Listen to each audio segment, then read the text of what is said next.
Hello mga boss, welcome sa ating channel. For today's video, isa na namang RMT game ang pwede nyong malaro mga boss. So ito yung Ascaron Online, okay? So may nag-DM sa ating isang tropa na marami daw din ditong Pinoy na naglalaro sa worldwide server. No, so meron pang exit lag server dito, merong Turkey, merong US, so iba't ibang server. Pero ang ginagamit natin ngayon is worldwide server guys. Yung link nito is nandyan sa ating description down below. So i-download nyo na lang and hindi ito pwede sa cellphone mga boss. Kung titignan natin dito sa website, walang pang cellphone dito. So download game, so check natin. Pag nag-download tayo dito, so Windows client and Mac OS client lang ang pwede. So bawal siya sa mobile mga boss.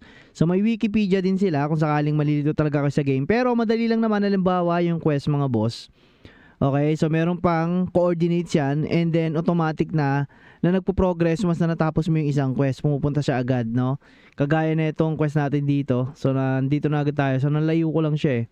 Pero kanina nandito na ako sa tapat nung quest NPC. Okay? So anyway, ayan mga boss, so may trading, player to player trade.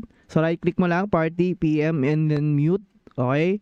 So meron din vending, ayan yung maganda dito. Right click mo lang ulit. And then party, dito pala sa may pinakaulo niya. Ayan, so may kita mo dito, ayan. So 100 crystal, quantity 5, double click to obtain 100 crystal. Ayan, may mga nagbibenta ng crystal mga boss dito sa loob ng game. Pagdating naman sa shop, check natin yung shop mga boss siyempre. Okay, skill, item bag, stats. So wala pa lang wala pa yung shop, no. Siguro makikita natin yung kapag nag-develop tayo. So level 1 pa lang mga boss no. So hindi ko pa siya in-explore, so sinare ko agad sa inyo kung ano may makikita dito sa Ascaron Online. Okay? So napakarami talagang players. So totoo nga, no. So nagulat ako.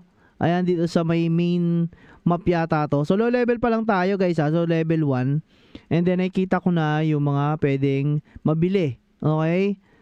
Okay, ayan. So may mga gems, may mga items din, mga apps na items, enhanced items, mga materials, pang craft. So ito yung quest natin. So pag nag-quest ka dito, click mo lang siya.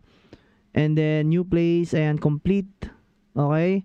So may another quest pa ba tayo? So level 11 agad, no? Ayan, meet physician, so accept. Ayan, so automatic siya pumupunta mga boss doon sa quest, no? So hindi ka naman na pala mamomroblema dito pagdating sa quest. Ang problemahin mo na lang in build stat and then kung saan ka magpa-farm, no? Malawak daw kasi talaga tong mapa. And then right click lang din para maikot mo itong map. Okay, ayan. So pwedeng WASD. So hindi pala pwede. Okay, so click pala. So bawal mag WASD. Ayan, so click lang yung lakad. Okay, and then kausapin daw natin tong quest natin. First acquaintance, so complete. So next ulit, next quest. So ganun-ganun lang. Ayan, so walang mga nagsasalita dito sa local, no? So local world. Ayan, so explore nyo na lang din mga boss kung magugustuhan nyo nga ba yung gameplay nito. Ayan, no? So nakaano kay ulo lang nakikita kasi mga boss no? Pero talagang merong to. Mayroong dito pagka ganyan. So far, wala pa nakikitang group sa FB. So kung gusto nyo magkaroon, pwede kayo mag-create or DM nyo ako mismo kung gusto nyo mag-create tayo ng isang community para dito sa sa Ascaron Online kung sakali magbabuy and sell kayo mga boss para hindi na rin kayo maloko. Okay? So ako na yung mag-MM dun sa mismong loob ng community na gusto nyo. Kung marami, no? So bibigyan natin ng time itong Ascaron Online. Pero anyway, ayan, so review lang naman natin siya. So maganda naman yung gameplay niya. Smooth naman siya dito sa worldwide mga boss. PLDT yung gamit natin.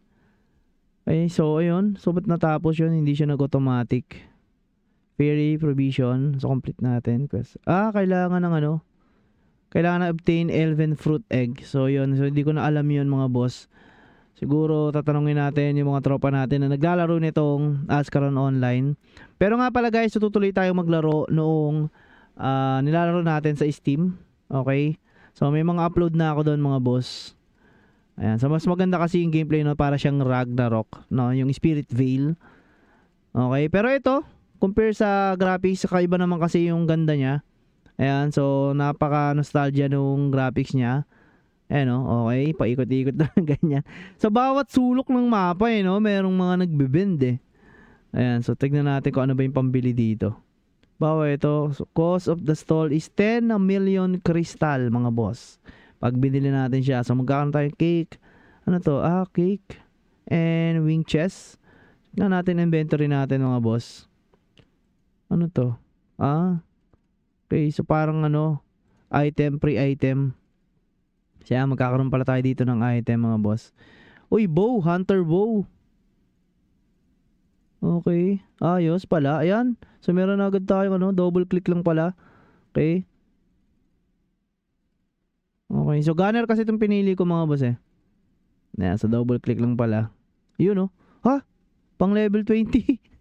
Okay, so may mga freebies. Yun oh. Nice one. Okay, so parang private server siguro tong mga boss kaya ganito. Ayan. So anyway, yun lang muna for today's video and then tatry ko siyang laruin buong maghapon mga boss para matry natin kung goods nga ba itong Ascaron Online PC version mga boss. So again, this is Potski. Maraming salamat. Bye-bye.